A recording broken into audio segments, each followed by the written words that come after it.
All right, Michigan's Department of Health and Human Services is encouraging people to get tested for STIs.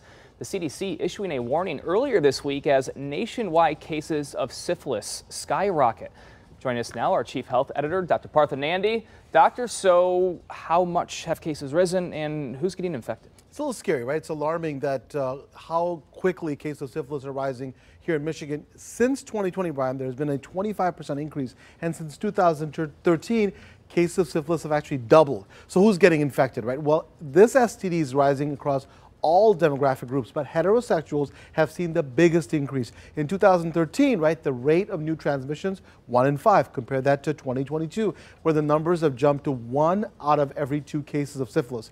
Now, higher rates of syphilis in the heterosexual community, unfortunately, means this, that women are getting infected, and therefore we're also seeing higher rates of babies being born that have been exposed to this STD. This is called congenital syphilis. Very concerning. And why? Because if you're pregnant, Brian, and you're infected with syphilis, you can pass it on to your child, and if your child is not treated promptly, the baby may develop serious health problems like cataract, seizures, and deafness. Syphilis can also cause low birth weight or cause the pregnant mother to give birth to early or worse, deliver a stillborn child, meaning that the child can be born dead. So really concerning. Very, very much so. So how do you know if you have an STI, and if you don't get it treated, then what happens? Important questions, right? When it comes to syphilis, if it's not treated, then it stays in your body. It can affect your heart, eyes, organs, even your brain, and can cause significant damage. You could end up with life-threatening complications and die. People need to know that. Now, while cases of syphilis are rising, it's not the most common STI in Michigan.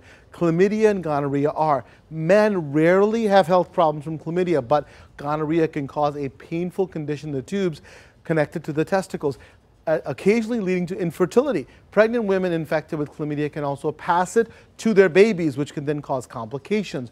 Women can also end up with permanent damage to their reproductive system. So all serious stuff. That means that getting pregnant could be problematic or not happen at all. And gonorrhea in women can cause pelvic inflammatory disease.